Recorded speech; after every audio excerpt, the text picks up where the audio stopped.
Welcome to the Car Sim and Race Driver Show, presented by Hugh Hattrick.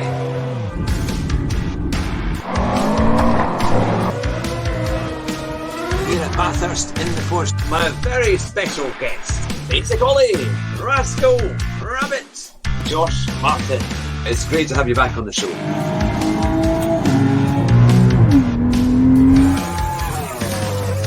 Drive fast and try not to crash. Good evening, everyone, or good morning, or good afternoon, wherever you are across the globe. You are watching the Car Sim and Race Driver Show, and tonight we have an incredibly special guest all the way from America. The list of achievements is huge, and I'm going to ask Z28 Racing to let us know exactly what he has done. But welcome to the show, Z28 Racing. Thank you. How are you doing today? I'm very well indeed, and extremely excited to have you as a special guest here, and because you've been all the way to the Gran Turismo finals, which is absolutely fantastic. And so, yes, and we've got lots of people, especially Podium, who had said you got you back into racing. So we've got lots of great questions coming up, and I'm sure the chat will be ready as well with theirs to put you on the spot and see how you get on. That's great. It's always best when people catch you off guard, so you could be honest and just say those things like right off the top of your tongue. You know, I'm waiting for it. I'm ready for it. Now, the first question we always ask our guests in here is, how did you get started in gaming and sim racing? What was it that started it for you? Ooh, this is interesting. Wait a second. So there's two questions there. You said, how did I get started in gaming and sim racing? Do you mean gaming first or just sim racing? Give me your gaming career would be good. Did you gaming play games? Yeah, as a youngster, did you? This is happened.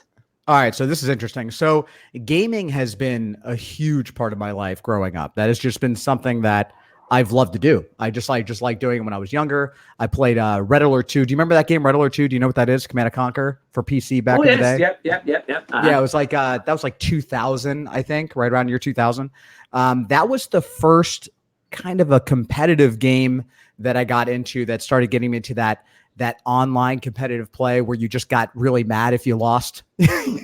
Just like sim racing, like in sim racing, you get into it. You're like sweating. You're like really, really trying. You're competitive, right? So it started with Red Alert, and then I moved on to fighting games and actually competed in fighting games for a long time. Probably about 5 or 6 years. I played Tekken competitively, and I traveled and I went to Jersey and competed in that, and it was a huge part of my life, fighting games. And now Gran Turismo, where sim racing comes in, that didn't start honestly until I tried Gran Turismo 2, but it was more on controller. It wasn't really serious. I just kind of played it because I had a Camaro at the time, and my Z28 was in Gran Turismo 2. So I just played that because, this is cool or whatever. But I was racing and doing drag racing in real life. So that's why, that was like my thing. Like in high school and college, I was really, really big into racing around here. I've been to Sebring before. So it kind of started slow. And do you remember Gran Turismo HD? Do you know what that is? No, it rings a bell. Okay, so because I had all the games. I had all the main Gran Turismo games for PS. So Gran Turismo HD, I believe it was similar to a prologue. There was Gran Turismo HD, and then I think there was a prologue. This could have been around 2006 or so. Well, anyway, that game, it was kind of a demo that you would download for free on PlayStation 3, and there was a time trial. There was an online time trial and an online drift trial. And what you would do is you could compete with people around the world. And there was like these rankings that were there. Could have been just America's for my region. Who knows what it really was? It said world rankings, but we don't really know. Anyway, there I was in first, I don't know, maybe like every week, doing those. And that got me competitive into, okay, I'm getting good at this. And I got myself like a G27. That was the first steering wheel that I had. And from there, when the next Gran Turismo came out, I think it was 5, that competitive drive was there, and I don't think Gran Turismo actually hit it off truly competitively until, what was that? The GT Academy? Do you remember that? Yeah. Mm-hmm. Okay, so the GT Academy came out. At that time, I was actually getting my life together with work. and I was, trying to buy a house and do all this stuff. So I never competed in the GT Academy. But when Gran Turismo Sport came out, that's when I started to kind of go full force into, hey, let's see what I got. I got a house now. I'm comfortable with myself. Let's give it a go and see where it happens. But all of this really has stemmed from me being a gamer. I mean, I've just been a gamer my whole life and playing games, like fighting games, first-person shooters, and then eventually, delved into the racing scene. Wow. And so what was the story of you getting to the Gran Turismo finals? Because, I mean, that's a huge achievement, and that must have taken quite a while to kind of get into all of that, because you got to do seasons and get very good times and end up in the top split, isn't it? Yeah. So how it was in 2018 when we competed, it was pretty rough, because there was regionals back then. So they actually had like a regionals board, and then for nations and manufacturers, there's both. But we actually had a regionals competition for the fastest top 10 Americans. They would be able to go to regionals, and be the top 30 drivers of the Americas would all go compete in Vegas. And then the top 10 drivers of the 30 in the Americas would go on to Monaco to compete for the world finals for nations. Wow. So I actually made top 10 for the United States. And then I got 9th place in the Americas. So I went to the world finals for both nations and manufacturers. I was only one of 12 or 13 people that year that actually did both. Now that sounds cool, but that sucks. Okay. Now, the reason why is because since I was streaming all of this stuff, and I was just playing online, and I was listening to my fans at the time. People were like, oh, pit on this lap, do this, do that. And I was just having fun with it. Right. But I didn't realize that, the amount of pressure that would be on you when you go there, like how much practice you really need to do. Because when you're playing a bunch of people that are better than you are, as good as you are, that's stressful. I mean, you can't really imagine that. Like when you just do those normal FIA races, it's not the same. You have to think that the fastest person you've ever raced, let's just say you in general, Gran Turismo Sport, imagine racing like 20 faster people than that, just constantly. Like no one's bad. So it's like, so you need to, and me, I didn't practice as much as I could, because I, like I said, I had to work, I had a lot of stuff that I do in my personal life. So I tried to balance that out. So after playing, I probably practiced, let's see, we had FIAs like about 2 days a week, right? Now, back then, there was one advantage that I had that people don't have today, and I wish that they did this. Do you play FIA now, by chance? Do you? A little bit, just here and there. Yeah. Okay. I tend to do the dailies more than the FIA, but I do watch a lot of the FIA. So, but you understand like how it works and all that stuff, right? Yeah. Okay, so you know how the slots are now, where you can join a slot, let's say 7 o'clock, and then after you race that slot, you can join 8 o'clock? Yeah. You can do multiple. So if you screw up, you can just do another slot, Yeah. Mm-hmm. It wasn't like that back then. In 2018, you had to pick a slot. When you raced that slot, it was over. If you got hit and you came in last, that's it. You lose points for that week. Mm-hmm. So I prefer that, because this way you have one time slot. That's what I did. I devoted my time for, let's say, 7 o'clock for nations, 9 o'clock manufacturers. I would do that. Hey, whoever wins, Yeah. And that's how it was back then. Now I feel like polyphony is pushing you to play. And what happens is people just keep playing every single slot, and it's frustrating, because you'll get like a really good lobby at first, but then the people that do well, they won't play the next round, and then the next person won't play the next round. So when you get down to the last round, it's a lot of weaker players, but you can still get more points than you would have on the first round. So it's basically pushing players to play more and more and more. And that's kind of why I've stopped competing, because it's just too much time. That's honestly what it comes down to. Hopefully I'm making sense with that. Oh yeah, absolutely. Yeah. That now we've got a couple of quick questions that I'll quickly put in, and then we'll ask some bigger questions as well. Sure. Now we have one of the first ones was actually your new camera angle. Was that on advice of Podium? Because that was one of the questions we had earlier. Okay, so the new camera angle, honestly, Hugh, this is for you. All right, buddy. I did that. I did this for you. This is literally only for this. I swear. Because after we contacted each other, on Discord, And you're like, hey, you know, we talked about me coming on here. And I was like, sure, that'd be great. But then I started thinking to myself, I'm like, man, I'm going to look like an idiot if I got the camera back here and you're looking at my shoulder. So, so I decided to move it for this interview. So I don't know if I'm going to keep it, but I mean, people seem to like it. So it might be something that I keep. Yeah. No, that's fine. And I was going to say, I was just hoping that when you did appear, I would be able to see your face. Because yes. I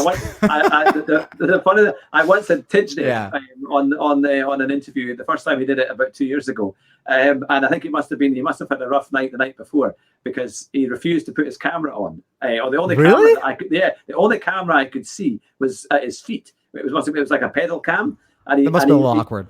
I didn't even ask him to try and could we see your face, because I thought the way he sounded, I thought he's maybe not in the best state to ask him anything. I wouldn't. Are we talking a few drinks here? Maybe he had a little bit of a long night.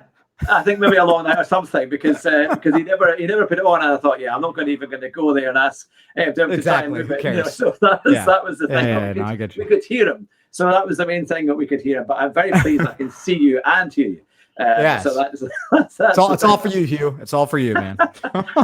Here's the thing, a unique thing that for everybody who's watching, Z28 Gaming, even though I pronounced it incorrectly, I pronounced it the British way earlier on, but Z28 Gaming knows my nickname. He does. And what is my nickname? What I said, was it Shug? Shug? Yeah. What was Shuggy. Chuggy. I said Shug. I think I said it wrong. Shuggy. Chuggy. Yeah, no, Chuggy. Shuggy with an S. You know why I know that, right? You know why I knew that? Your nickname? Did you watch this? Well, no. GT Series, he's actually a big fan of mine that is from, he's from Scotland. He actually knew that I was coming on with you. And then he said that word. And I was like, what does that mean? And he's like, I'll just call him that in the interview. So I was just like, oh, okay. So that's why I asked you about that earlier. Yeah. No, that's brilliant. No, that's absolutely fantastic. Yeah. So there you go. So you even know my nickname there. That now, so we'll quickly get the questions here rolling. We've got lots and lots of people in the chat, which is absolutely fantastic. And they're all sending their from Tara Black to we've got Richie Johnson's, we've got Podium, we've got Matt Lynch, we've got Stephen Scott, we've got MRT, Women Papa, and many, many more. So get your questions ready so that we can get things sorted. Here we go. Now, there's so many here. I'm trying to quickly race through them all so that I get the best ones first. Damo had said, me and Huey are working hard at school doing the Nordschleifer. So that's because I know that you do a lot of track guides, isn't it? So how do you find the Nordschleifer? Is that one of your favorites? You know, I don't like that track. I mean, it's recently I just did Nürburgring GP, but the longer track, Nordschleife, like it's okay. I love the track, just racing it by myself. Okay, that sounds. Let's try to put this in perspective. I love the track in terms of just driving and fun. I just like how competitive it is and fun it is. But when we talk about, hey, let's make an FIA race, Nordschleife, it's going to be chaos. I feel like a lot of people are going to get hit and frustrated or whatever. So I don't like necessarily racing it competitively, but I do love the track. And in terms of a track guide, there's so many out there, but I would be willing to do a track guide for it. I mean, I guess a little bit more advice never hurts, right? Yeah. I have to say, one of the guides that you did a few years ago on Suzuka for Group 3, I think it was. You were saying do this lap guide, follow the lap guide, and you'll get under a 2 minute at Suzuka in a GT3. And it worked. It absolutely worked. And because I was nowhere. I was about probably 2-3 seconds off. Really? You did it? You got a 159? Yeah, I got a 159. It took me a good bit of practice, but from following your guidance there, and I get frustrated because it's like when you have to watch everything in almost in slow motion to see the exact rating point, but you have to do it to be able to make it work. And you do. I remember that video. That was with the Corvette. I was using the Corvette in that video. Yeah. And I got it, and I was so pleased because I finally got under 2 minutes, and I was over the moon. I actually love to hear that. Everyone liked that video. I'm happy to hear that. I do my videos so different than other people. I just like to sit there and talk and think about angles, because really kind of being quick is all about being consistent, right? So you kind of come up with your own marks. You've ever noticed, like if you watch like certain guide videos, people will say like break exactly at the 100-meter mark. Well, I mean, not really, right? Because if you break at the same meter mark for every single car, there's a problem there because every car breaks differently. For instance, if you're in a piece of crap Mustang, it's going to break. You have to break way earlier because it's going to. Okay, I'm joking about the Ford thing, but seriously though, if you're in a Ford versus, let's say, a Chevy or a Volkswagen or whatever, they all have slightly different breaking points. So it's important to get a general idea of where to brake and then just refine that yourself. Yeah.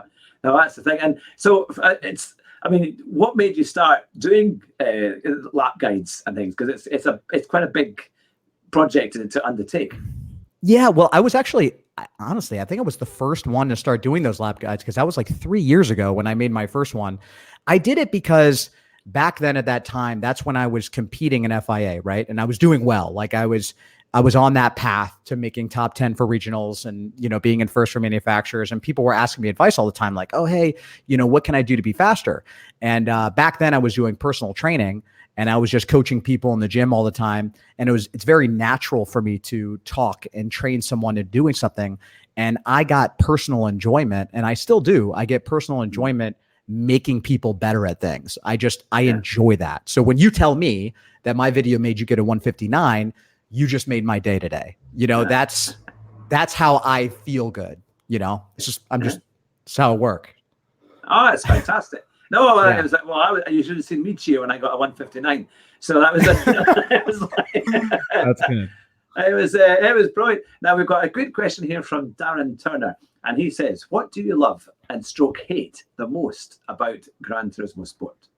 What do I love and hate the most about Gran Turismo Sport? Well, this is something I love about What I love about Gran Turismo is the balance between, how sim it is, like how realistic it can be, but then how much of a game it can be. So it's like a game and a sim combined together, but it's hard enough for you to destroy someone who's new at it, but it's also easy enough for a beginner to come and play it and be addicted to it.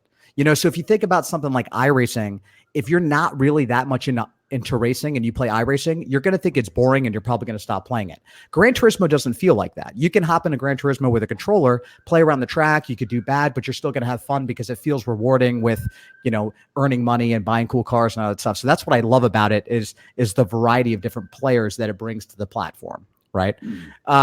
Something that I hate about Gran Turismo, I feel like this might be a little biased, okay? So just bear with me here. I think that Polyphony tries to suck in their players a little bit too much. Like I don't like how the game is just kind of revolving around FIA. It's like pushing you to only do one thing. So anyone who wants to be slightly competitive, it's like you only have to do FIA. Like that's all. And if you try to do daily races, like for me on my main account, my Z28 account has like 75,000 DR. I don't want to use my main account. I can't because if I use my main account and I come in second place in a daily race, I'm going to lose DR. I'm forced to play FIA. So that's what I don't like about it. I feel like you're forced into one thing. Now that's a really good answer to those questions there. And again, kind of on a similar line from Matt Lynch, he says, "What changes would you like to see in Gran Turismo 7 to make the competitive side better?" Well, variety. There needs to be. I think this is honestly. I think this would make Gran Turismo go in a crazy different direction. So imagine daily races how they are now, right? So everyone loves FIA, and the reason why you like FIA, you might not realize it, but the reason why you like it is because there's a leaderboard, and you can look at it and you can see like, oh man, like I'm ranked 113th in the Americas or whatever.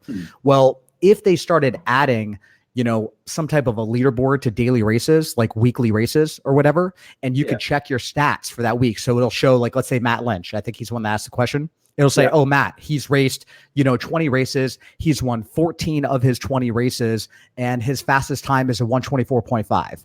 And then it would set you up as like a board, like a leaderboard to show who the fastest person of the week was or whatever. And I think that would make it a bit more enticing in terms of the competitive scene for people that didn't want to dive into FIA. Yeah. And what's your take on some of the driving at the moment? Because I mean, some of the races, and there's usually at least one race every week that is dire in terms of the kind of things that people now do.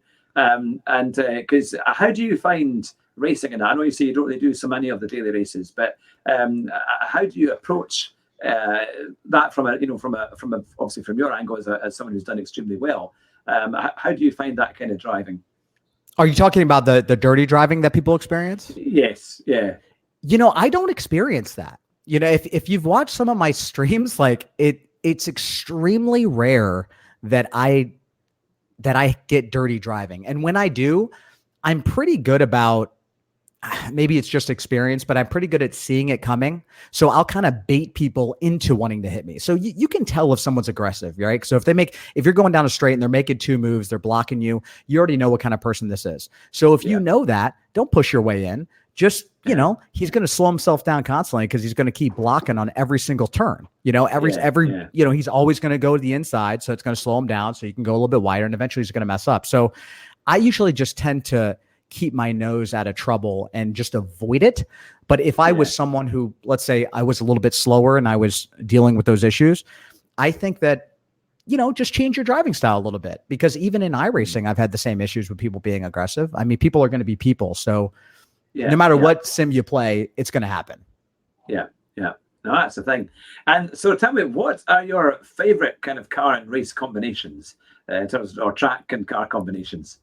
Well, right now, I'll be honest with you, that Group 3 at Nürburgring GP, that's a really good track combo right there. But in what I really like watching, my favorite is Group 3 at Bathurst, hands down. I always watch the 24-hour race. I'm just really into that. The 12-hour and 24-hour Bathurst run. There's just something about Mount Panorama that I really like. I'm not even that great at that track, but I just really like it. I'd say that Group 3 is definitely Group 3 or, GR3 or GT3, however you want to say it, GT3 in real life. Mm-hmm. I would say that's my best combo, GT3 at Mount Panorama. Yeah. And because I remember I've watched one or two of your streams in the past on it, and you talk very clearly about how you're not going to get involved in dodgy driving, and I think what you said earlier really is very good about that. And because there'll be lots of people here who are coming from a slightly different angle and who are maybe in the kind of B levels and then getting into A, and it's quite tough. And I know you're saying earlier, okay, don't get involved, but do you have any kind of tips as well to help us get faster, so we can help to hopefully rise up and get our time trials better, so hopefully we'll start at the front of the grid? Oh, so you're better qualification times. Well, I mean, honestly, there's the best, it sounds so simple, but the best answer for that is just practice, man. Like by yourself, like literally I'm talking, get a ghost, find a time trial ghost, something that's like, let's say a top 10 leaderboard time, right? So if you're a C driver or a B driver, you're not going to be able to compete with a top 10 ghost, obviously, right? So go on the track by yourself, do a time trial, keep going around, beat your ghost, figure out what you're doing wrong, but make sure that in your brain, you want to watch a time trial of someone who is very fast and you want to memorize that line. And I notice what a lot of people do is they instantly see top 10, everyone's using the Supra. So they pick the Supra right away and they think that that's the best car around the track, which it probably is, but it is with someone who's highly skilled. So if someone's using a Supra at Major, for instance, Major GP, everyone uses the Supra, it's the best car. You should be picking a Beetle and then follow that driving line, follow it, learn it, understand it. And then once you start getting your lines down, then move on to other cars and refine your braking points, so on and so forth. It's very tedious. It takes time, but you'll get there as long as you can control the car. Yeah. And so what do you think are the biggest mistakes that kind of sim drivers make when they're, because we do sometimes feel desperate to try and improve our times. Getting anxious. Is it? 100%. Yeah. I think everybody just gets anxious because whenever they're driving, they just, like you said, desperate. You just use the word. When you get desperate like that, you do things that you know that you shouldn't do. People will brake at, 75 meters when they know they should be braking 100 meters just because they want to get that edge. They want to pass that person at lap 2. Why do they want to pass on lap 2 when there's 10 laps? It's like an ego thing. You just want to do it, right? You just think that you're going to be, don't think that you're faster than you are, And I've always been like that. Even when I competed, if someone's better than me, I know they're better than I am. I don't care. It's okay. It's okay if you're better than I am. So I'll let you pass me so I can follow your driving line so I can get better and I can keep pace and escape the pack. That's something you got to learn. Yeah. Yeah. Now we have a great question here from your good friend, WRL Podium 13, he says, Mr. Z28, what would you say is harder to master, throttle control or braking? Man, that's a really good question, Podium. I'm going to have to go with braking. I have to, because throttle control is equally as important, in my opinion, especially if you're using an oversteery car like a Ferrari Group 3 or something like that. But braking is so incredibly important because there's different styles of trail braking. And I know nobody really talks about this. Everyone's so they're just so straightforward trail braking. Like, oh, you just go into a corner, you brake, and then you like quarter brake and half brake and whatever, and you make the corner. But there's different styles to it. There's people that will brake early and then brake lift. You know what I mean? They kind of, you know what I'm saying, just to get a little bit more speed. And people do that because if you brake a little bit early when you're right behind someone, you want to make sure that you don't hit them. And then also you want to brake early because you're under slipstream, so your car's going faster. So you want to kind of brake a little bit earlier to just make sure you don't bump them or anything like that. So trail braking is huge because that's what's going to prevent you from colliding with another car. If you can't control your brake well, you're going to get into a lot of incidents on the track. Yeah. That's the thing I'm going to work on, because I know that when I do time trial or if I'm racing, my biggest mistake is I don't brake hard enough at the very start. And right. So I end up coming off the brakes thinking I've slowed down enough, and then realizing no, I haven't, and I brake again, and then the car, of course, understeers and you lose the line and everything else. Exactly. But that's just practice, and it's crazy because it's different in a race too. Like once you start getting tire wear, now your braking points have changed once again. So it's all about adapting, right? And just more and more time on the track. Yeah. Now we've got a good funny question here from Deadeye Delboy, and another Scottish racer and streamer that we had on the show a few weeks ago. And he says, would you ever consider wearing a t-shirt to hide the guns and stop the rest of us feeling so inadequate? That's hilarious. So on so you'll see like some of my older streams, right? I did wear a shirt. I wore a shirt like a lot, and you'll be surprised that I actually got people asking me why I wasn't wearing a cutoff shirt. So I started my channel wearing a cutoff. And when I first started my channel, the reason why I did it is because I usually go to the gym. And when I go to the gym, I come back home and then I wear a cutoff, and I always play games by myself, always in this room with a cutoff shirt. It's just what I do. I go to the gym. I don't like to be hot. I'm sitting here. This is just what I do. And I started it when the channel first started. I remember wearing a shirt a couple times, and it almost didn't even look right. It made my channel look weird when I had a shirt on. So I just kind of keep it because I'm used to it, I guess. No, it's good, and you're based in a very hot country there, a very hot state. It's Florida, yeah. Yeah, it's so it's you've got an excuse for that one. But now we've got a question here as well, a serious question, seemingly, from GT Series Videos. He says, what's the best way to go about passing a slower driver without wrecking them or yourself? Honestly, to me, GT Series, the best way of doing that is to be patient for them to wreck. I mean, honestly, because you can't, it sucks. Because think of it this way. If you say that it's a slower driver, right? So the question stated, what's the best way to pass a slower driver? So that means that you just told me that you are faster than that person. So you know that you are faster than them. Well, if in theory, you should start in front of that person if you're faster than them, right? So this really shouldn't happen that much. I mean, maybe in a situation that you spin out and then maybe that person's in front of you, or maybe it's just a for fun lobby and that person's not as good as you. But so we have to take in context what kind of race that you're doing. So let's just assume it's a competitive race and you spun out and the person in front of you is slower than you. I would bait them. Like, shove your nose in like the inside and then stop and back off and kind of see what they do. Wait for them, bait them into make a mistake, and then make the pass that way. Because they're going to block you. They're going to push you off. So it's not worth getting aggravated about. Mm-hmm. Oh, that's fantastic. And just a quick note for everyone in the chat. If you write your questions in capitals, it's easier for me to spot them as I race through the chat as quickly as possible to get the messages and the questions to come forward. And if this is the first time that you're watching the show, whether it's you're in part of the Hugh Hattrick channel or whether you're part of Z28's channel, make sure you subscribe to his channel as well if you're from Arlock. And if it's the first time watching tonight, we've got lots of fantastic interviews in the past that we've done with all of Z28's rivals, people like Tidgey and Super GT and the Key 25 and many others, Rory Alexander and lots of others. Deadeye Delboy is a huge list, so make sure you subscribe to the channel. I think we're just 4 or 5 away from getting 400 subs, so that would be amazing to get that tonight. That would be fantastic. But let's get on to the next question for Z28 Racing. I'm trying to do my best to remember. It's Z, not Z. That's you can say Z. I'm starting to like the way Z sounds now. I don't know. People have been saying it for so long. In fact, we did have a question. Why did you call it Z28 Racing? Was it based on an engine? That was one of the questions we had earlier. Oh, Z28. Like, why is my channel Z28 Gaming? Yeah. Okay, so Z28. Man, I'm going to try and make this fast.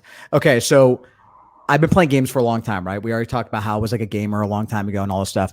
Well, when PlayStation 3 first came out, that's when the PlayStation Network was kind of a thing, right? So before that, PlayStation 2, you had to get like an adapter to play online or whatever. So then PlayStation Network came out in PS3. I had one of the first 500 consoles for PlayStation. I was an idiot, and I spent like $800 on a PlayStation 3 with like 12 games. It was like a bundle deal. Yeah. So I got that, and I named my primary account Z28. Like, that's it. 3 characters. You can't do that anymore. So it was just Z28. And the reason why I had that name is because in real life, when I raced and I did drag racing all the time over here at Sunshine Speedway that we have, everyone would call me Z28 because I was the guy with the Z28 that had built heads cam motor with 373 gears, and I was the guy to beat at the track. So everybody would just call me Z because that's just what I was known for. So I don't know. I guess just back then, I just thought Z28 would be a cool screen name, and that's why I have it. And I just added gaming to it because I initially thought that I would play multiple games, but somehow I just stuck with racing on the channel. Ah, fantastic. Now that's brilliant. Yeah. And we're going to get into your racing career in drag racing in a wee minute there. But we've got a question from Rascal the Rabbit. And he says, question again, so I missed it the first time. Do you like motorcycles? And have you ever owned one? He is about to buy a KTM 890 Duke, as it's a lightweight, and his background is super motards. Is that perhaps a dream motorcycle for yourself?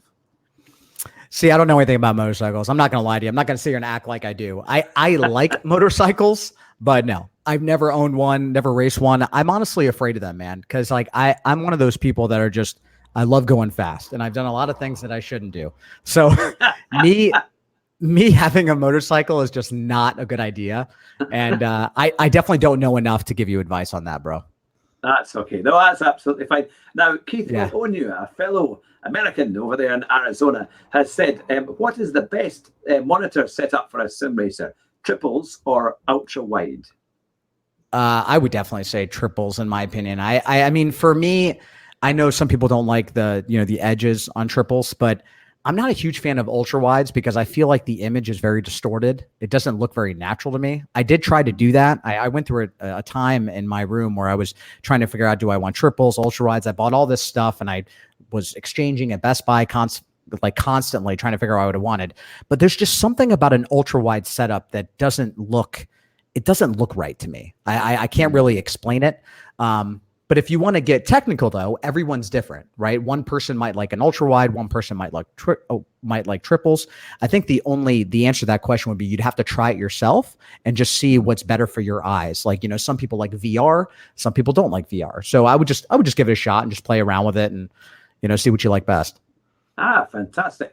No, that's the thing, isn't it? Because there's so much technology now. I've just gone from really just playing solely on PlayStation to now having a PC. And it feels like the Enlightenment. It's so different, right? Yeah, it is. Yeah, it's great. It's absolutely fantastic. But we have some more questions here. Now, I think it must be one that you'll know the meaning of this. It was from GT Series Videos. He said, "Podium or push stream, and when?" That's funny. Okay, so podium or push stream. Now, I'm going to have to get another camera for that. So what he's talking about is so back in the day, I used to have a stream where I would podium, meaning if I come in first, second, or third. If I came in first, second, or third, then I wouldn't have to do push-ups. But if I came in like fourth or fifth or whatever, on camera, I would have to sit and do like 20 push-ups on stream. So I would love, and I was doing that for a while, and it was actually pretty entertaining. It was fun. I haven't done it in a long time. I think it would be fun. So now that this is the second time this has been brought up to me. I don't know if it's the same person, but I might get a second camera and set up like a push-up camera. That might be fun. Let me think about that. No, that's the thing. It's fantastic. Now here we go. I'll quickly make sure that we've got so many new ones. Let's see. Question: as a fellow bald man, do you agree we drive with more style? From Glasgow. I like to think that since I shave my head that I'm not bald, but I am 100% getting a receding hairline. So yes, I do. I mean, look at this. Come on, of course we got more style, bro. Look at us. Yeah. We're thinking more, you know? Let's go. Absolutely more style. Yeah, that's the thing. I bet you're glad. You're probably wishing it was me asking the questions and not the chat. But there we go. Yeah. it's the one. That's hilarious. That's so funny, though. Now, a serious question from Podium 13. Did you find transitioning from the potentiometer brakes to the load cell brakes hard?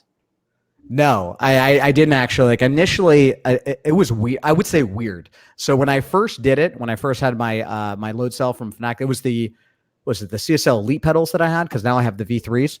So the CSL Elite pedals I found to be a bit bizarre at first, because there's a little bit of play in the load cell. So when you touch it just a little, it doesn't register as any type of a break in the game. And that was very strange to me, because when you play with a range pedal set, as soon as you touch it, it automatically responds to Gran Turismo Sport as a little bit of break, right? So when I got those load cells, it was the play in the load cell that was messing me up. But I really like how natural it feels with having a load cell break, because now it's easier for me to memorize muscle memory than it is distance. So I can just tell with my foot, like how much pressure that is. So in iRacing, for instance, it's all about pressure, right? So if you go full brake in iRacing, you know, you're going to lock the brakes up. But since I have kind of pressure memorized a bit, I feel like it's way easier playing with a pressurized pedal. Fantastic. Now that is a good answer to a great question. Now we've got a good question here from the Pink Tool Floyd. It says here, a while ago, some of your weekend streams were a bit like driving lessons for everybody. So the question is, do you think about doing online driving lessons in the near future? They are very useful. I think so. And I think that was Pink 2 Floyd that you said that asked that, right? Yeah. I know him. I want to start doing that again, like on the weekends. But remember, I just recently came back consistently. So now consistently, every Tuesday I've been streaming, getting back into it, trying to do it more. So I needed to kind of build that consistent audience back up to where they would come into the lobbies and we would be able to all work together and have fun, and I could coach during my streams. So I feel like I'm getting to that point to establish that again. And then once I'm kind of there, that's when that's coming back. So yeah, those streams are going to come back again where I'm coaching and helping people live. Yeah, I remember actually watching one of those a while ago and asking you were talking about, it was at Laguna Seca, and I think it was Group 3 at Laguna Seca.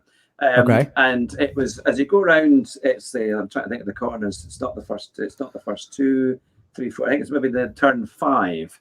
And you were telling us that you come around and you shouldn't brake. You should just be able to lift slightly, and then it should naturally go across and hit the apex. It's that kind of longer right-hander. It's a wee bit funny. Yeah. And I know what you're talking about. Really struggled to not brake. If I tended to either I would go wide or miss my or I'd hit the sausage curb. If I'd either turn too late or turn too early. But it worked. It did work. Yeah. Yeah. Because when I braked, that was causing the problem. It was unsettling the car. But when I backed off, it just somehow managed to give you better control.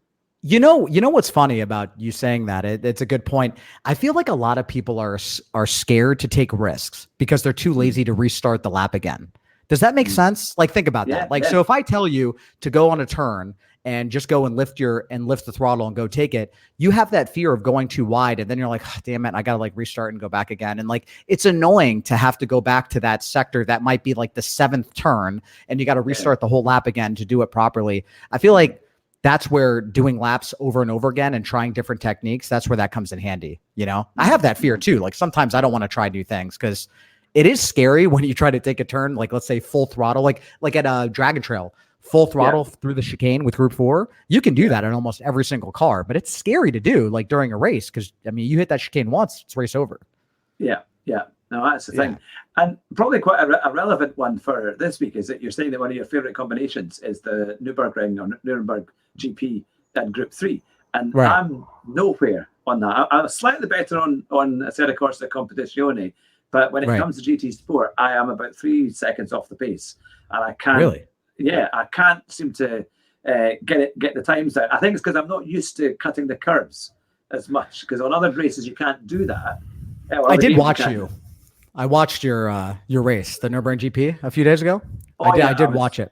Yeah. Mm-hmm. You can tell me honestly that I was terrible, but it was no. I don't do that. I don't look at people and be like, oh man, this guy sucks. No, I don't do that. I was just watching just to see. I was just curious, like, you know, how fast you were, what kind of times you're running, if you were an A driver, A+ driver.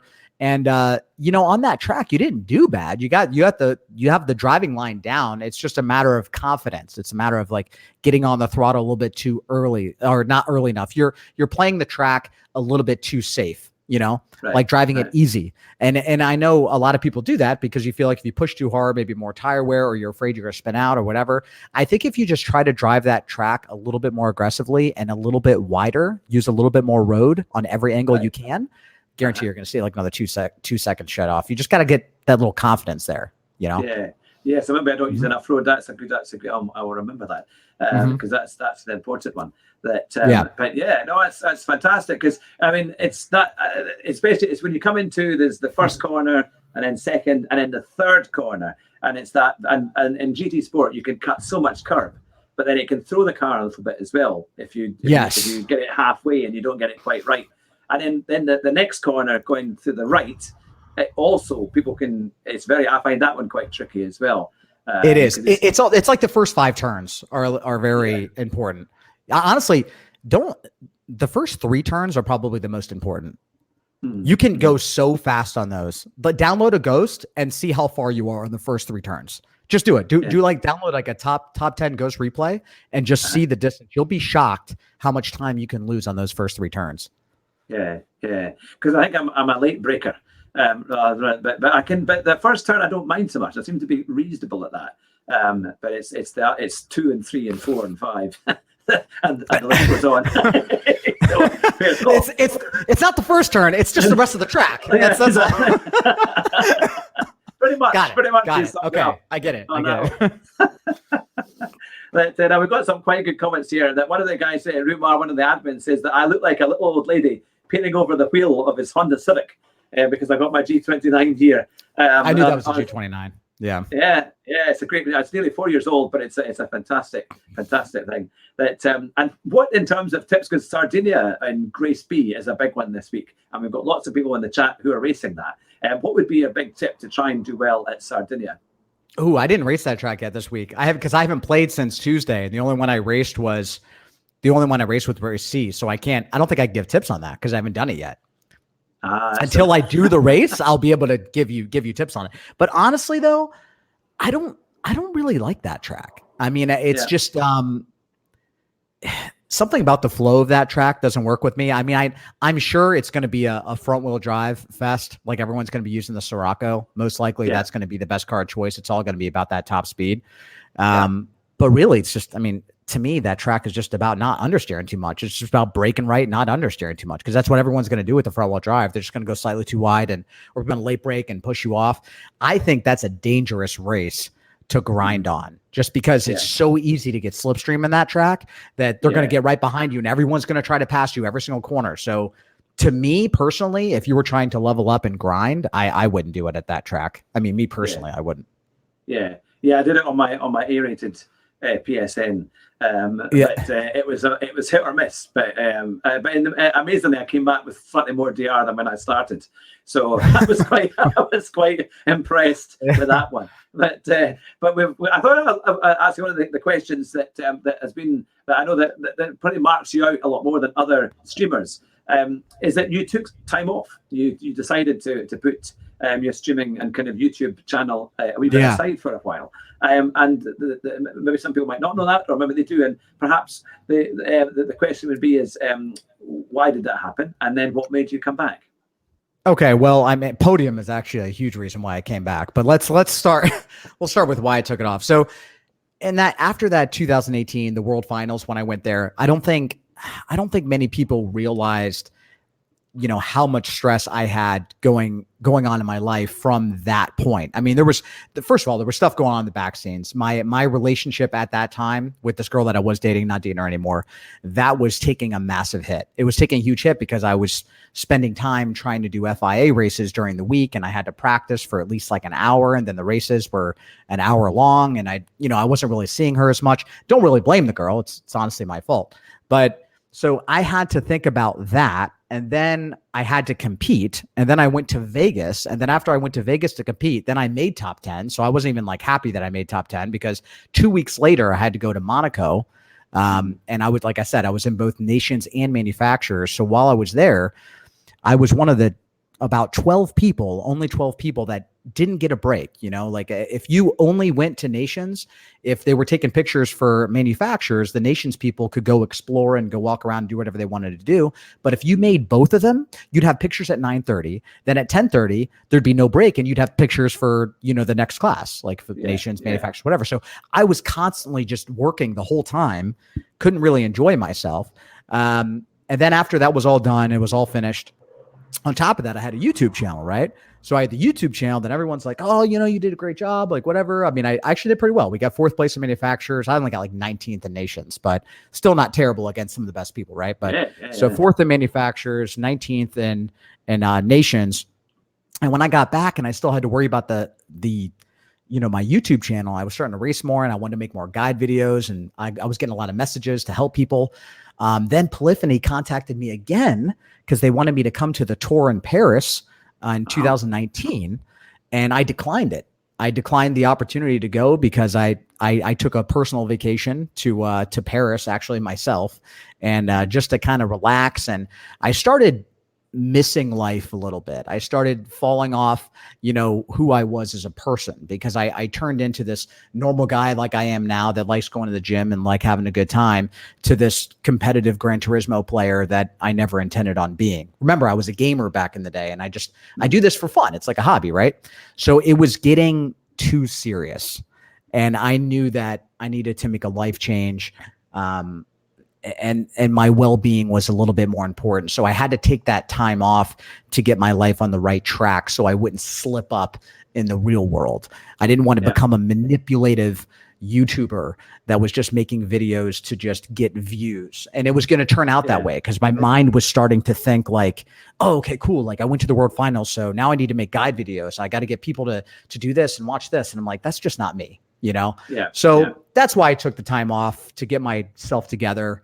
And good old Podium here, he started messaging me because people would notice I would still put up, you know, top 10 lap times throughout this time. And I don't know, I got that drive again. I feel like I did back in 2018, and I'm having fun again. And if you're not having fun, you know, what are you doing, right?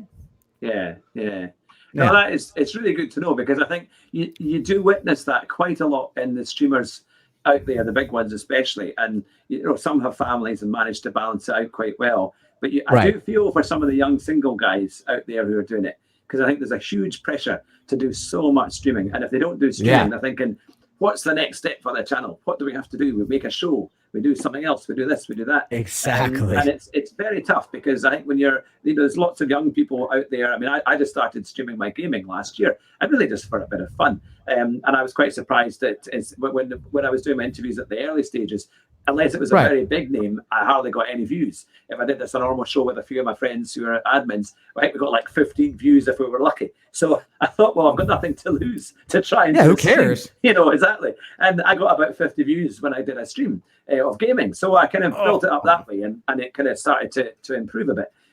But I think there's a huge pressure, and I can see the interest that people have, because they see like Super GT out there, you know, with 500,000 subscribers and more, and they all think, oh, that would be the life to have. But actually, I don't think so. I think you've shown us that you have to have the balance. If you don't have the balance, you're going to be in big trouble. Yeah, I mean, I'm not really the kind of person that likes to stay cooped in inside all the time. Like I go out a lot. Like I'm not saying I'm some drunk that goes out and gets hammered every day, but I just need to go out. I like going to the gym. I like going out and hanging out, with my girlfriend, going out with my friends. Like every other week, I always see my friends. I go see my dad every Sunday. I have a very balanced life in terms of going out and doing things. I feel like that's healthy.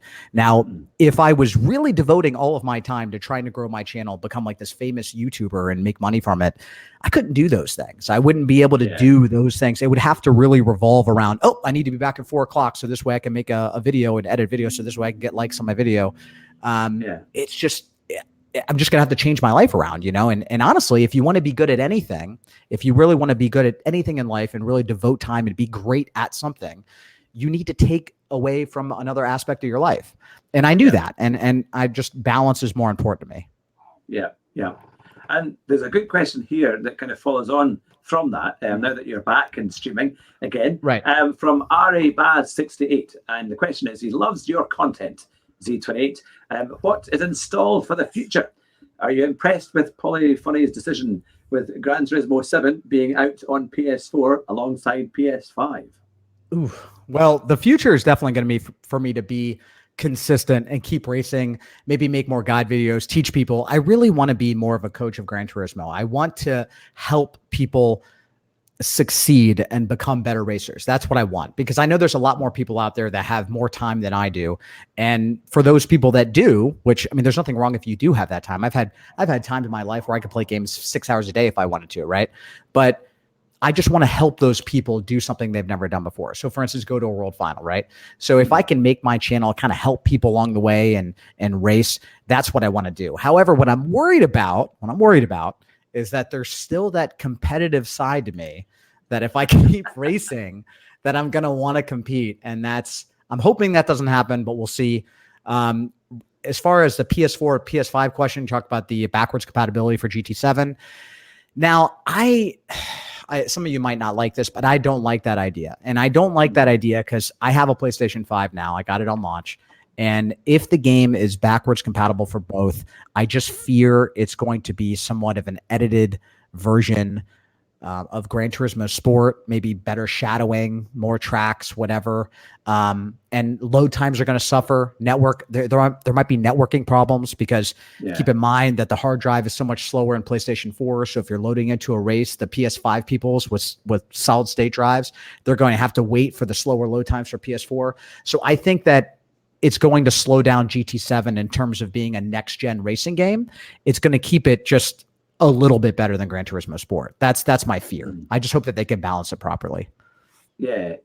I have to say, because some people think it's a good idea and others think it's a bad idea. I think, for me personally, I think it's not such a good idea because I think the PS5 is supposed to show the best technology and the big step forward.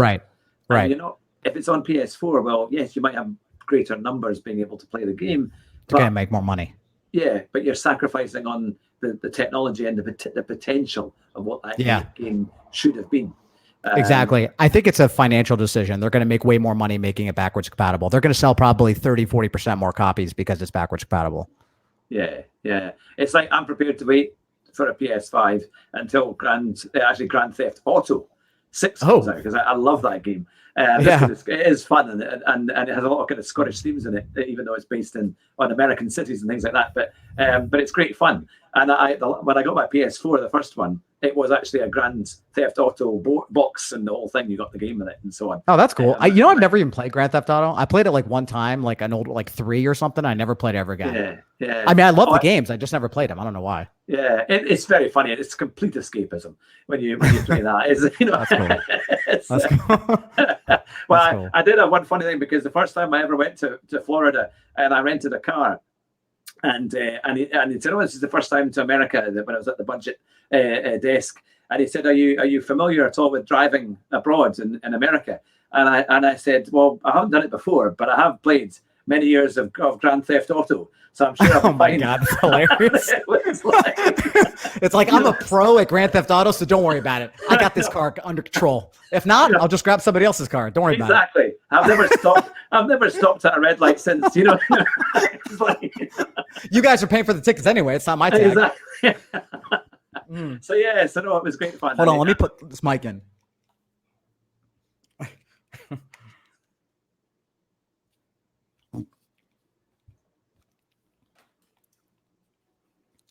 All right. There we Hopefully are. you can hear me now. Yeah. No, it's all good. Might It's all have good. to turn you up here. Hold on. Can you hear me now? Is it all good? How's Oh, that? dang it. Hold on. I got to get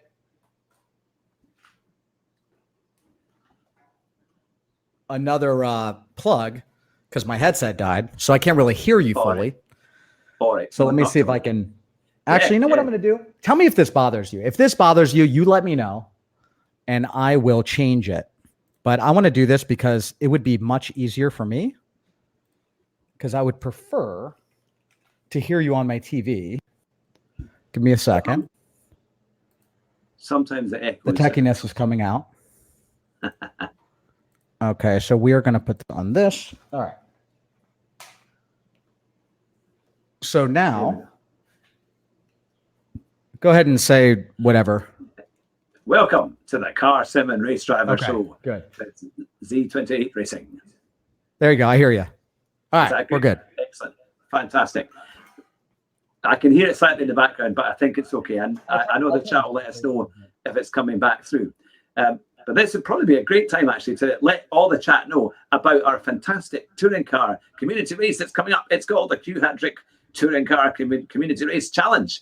And it's going to be once a month from the end of July. And you can find out all about it on our Discord. And there's a video that's just been done. So that will be uploaded on the next day or so. I think it's already on Rascal the Rabbit's Discord as well. And it will go up on mine in the next day or two. And perhaps, Z28, you might want to come and have a shot.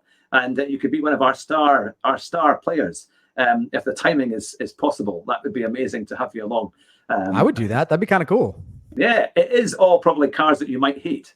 To be fair, it's all front drivers, but it's a kind of touring car series. But at good tracks, we've got some great tracks chosen, and it's going to be fun, and it's going to be, and it's all capabilities as well. But there's going to be trophies for the winners, and so it'd be amazing to get you into that if you would like to come along. That'd be fantastic. You're gonna have trophies, you said? Like you get trophies for the winner or whatever, like first, second, third, or whatever? Yeah, for the overall. Yeah. No expense spared. But it's going to be great fun. So no, that's the thing. And so Rascal the Rabbit has very kindly helped me to create that. He's done all the back end work and most of the work. To be fair, probably about 99% of the work. But very kindly put my name on it. So it's going to be a great league that we're going to do just once a month. Normally at the end of the month, starting from the end of July. But yeah, well, let's get on to a few more questions. I know we've got a few minutes left before I know you've got to get back to the gym and get everything all sorted out. Oh, are you still there? Oh, yes, I can hear. So you did. I thought the screen had frozen there for a wee second. But I suddenly thought, now here we go. I'll do it from Podium. He says, does equipment make a difference in being faster? Does what now? Does what make a difference? Equipment. So if you get better equipment, does it make a difference to being faster? Okay. Man, so basically hardware. Does your hardware make a difference? Okay, so you know, I used to say back in the day, like always when I made my videos that would talk about different wheels, like the G29 versus the T300 and the Fanatec and all this stuff. I used to say that your hardware, you know, your equipment didn't matter, but as I've delved into other games, you know, when I started playing Assetto Corsa Competizione and I played iRacing, I think depending on your race of choice, your game of choice in terms of iRacing or Gran Turismo Sport, I do believe that equipment does make you a little bit faster because for like the simple example that we used earlier with iRacing in terms of a load cell versus a range pedal set, I really feel that you will have a hard time not locking up the brakes if you have a range pedal set over a load cell set because you can't really pressurize the range pedal, right? So you can't get a feeling for it. You just have to kind of tune it in the iRacing settings and then just hope that you can kind of get it right and memorize it or whatever. So I feel like it would be a little bit easier to be better if you had a load cell and you got adapted to that, because it just makes things a bit more natural. However, there are tons of skilled players, and if you're just naturally good at racing, you could use a G29 and compete in FIA and be in first. So, you know, if you have, nothing beats natural skill. Do I think that you can get a couple tenths with better hardware? Sure. But I mean, if you're good, you're always going to be good. And I don't think that the difference in better equipment is going to make you the best player in the world. Yeah. Yeah. I think that's the question everybody wants to pretend. They kind of know the answer to it, but I think they kind of want to get the confirmation that ultimately practice and developing skill. That's it. That's really all it is. Yeah. Now we have a great question from Tara Black. Do you design your own liveries, or do you have a favorite designer? Okay, sorry, I'm trying to hear you again. Say it again. I'm trying to get to where you don't hear me. That's why I'm muting you. Go say it one more time. Do you have do you design your own liveries, or do you have a favorite designer? No, I do everything myself. I don't have a designer at all. That's fantastic. So you've got some great designs for your cars. That's great. I don't do anything. Like, in terms of, you're talking about livery design, right? Yes. Yeah. Yeah. The livery, all the old livery design that I've had for all those cars, man, those were done from fans from, you know, back in the day. I have absolutely no artistic ability. I mean, it's like, it is so bad. Like, I could never make a car livery. Honestly, I feel like that's another skill that people are not recognized enough for. Some of those livery designs that these people make are absolutely astonishing. So no, I'm not going to take credit for any livery that I ever use. It's always stolen or it's made for me. That's the thing. Now, here's a question. I know it's been repeated a few times, and I didn't see it the first time. It's from GT Series videos. You recently asked me how I enjoyed going back to the older GT games. Would you consider streaming an older GT game for a bit of fun? You know, GT Series, I would like to do that. It would be fun for, you know, for instance, Gran Turismo 6 or whatever. I think you're referring more to the old ones like GT3 or GT4 or whatever. I have a means to stream those. I have the equipment to stream some of that old stuff, but I don't know. You know, I think it would be good for a small audience, but I need to figure out, maybe we can brainstorm and I could talk to some people on Discord, or maybe on a live stream one day I could talk to people. I'm just curious what people would want to see. You know, would they want to see time trials? Would they just want to see the game and just kind of relive it again? So I would, if there was an actual kind of a purpose to do so and an interest for people to dive into it again. It's hard to, that's what sucks about being a YouTuber. You know, you have to like come up with an idea that would be entertaining for an extended period of time, right? So if I did think of something that I could do for a couple hours, like I said, if you told me like, hey, let's just do time trials, or let's just, you know, try to beat the game or whatever, then I would go for it. I just need something to work with. That's all. Yeah. Oh, fantastic. Excellent. Well, I realize we've gone over the 1 hour mark, and I know you're a very busy man with a very busy schedule. And we really appreciate you coming on the show and giving us your time and energy and great answers to these great questions that have come up. I think we're going to have to do a part 2, because there's so much more that we haven't been able to get round to. So we'll have to, if you're up for it, to do another one at some point quite soon. That would be great to get you back. Oh, yeah. Do a part 2. Fantastic. That's super. But to everyone who's been watching, thank you very, very much for your questions. I'm sure they have put them to Z28, and he's done a fantastic job of answering them, which has been truly fantastic. And of course, we've got the HHTCR Cup coming up. So remember to go into Discord and to watch that. If you're from our community and this is the first time you've seen Z28, make sure you click the link in the description for Z28's channel, and you can subscribe to his channel there and give him a like for his great videos and streams. But we have our motto here on the Car Sim and Race Driver Show, which really shows just how professional we are. And I don't know, have you heard it? Did you watch the video long enough to hear the ending? Yeah, I have actually. Would you like to? You've probably been pre-warned about this, but would you like to have the last few words there for those watching, and do our motto, if you like? Well, the last few words. What can I say? Well, I guess, I mean, as anyone should say, I appreciate anyone who stopped by. I didn't see the chat. I can't even see who's chatting or who's been here, but I appreciate everyone who's going to watch this video, who has, and more importantly, Hugh, it was very nice to meet you today. This is the first time I spoke with you today, and I feel like we got along like immediately. So that's kind of cool. That couldn't go any better, right? So I'd love to come back again, and we could just talk about anything, whether it's sim racing or whatever. It's good fun. And I hope my goal is that sim racing in general, whether it's Gran Turismo, Set Course Competizione, iRacing, I just want it to grow. So I'm hoping that your channel grows as big as it can be. I feel like you're a huge part of the sim community if you keep doing this. I'm telling you, if you start interviewing these people and you keep doing what you're doing, this is great, man, because it's good insight for new people to come in and learn, like, hey, this is where this guy came from. This is, the ins and outs. And this is important information that once people start getting a hold of it, they can relate that to their life, and I think you're doing a great thing here, and I'm just really happy to be a part of it. And I'm happy you had me on here today. Oh, fantastic. You've been a great guest. Absolutely delightful. And I can't wait to get you on the show again to get a part 2 and to go into your real racing, as drag racing exploits and things like that. That sounds absolutely fantastic. So stay on the line for a few seconds. But to everyone else who's still here in the chat and who's watching and listening on the podcast as well, it is the Car Sim and Race Driver Show with our wonderful motto of drive fast and try not to crash. And if you do, you might just win the race at the first corner. Take care and bye just now.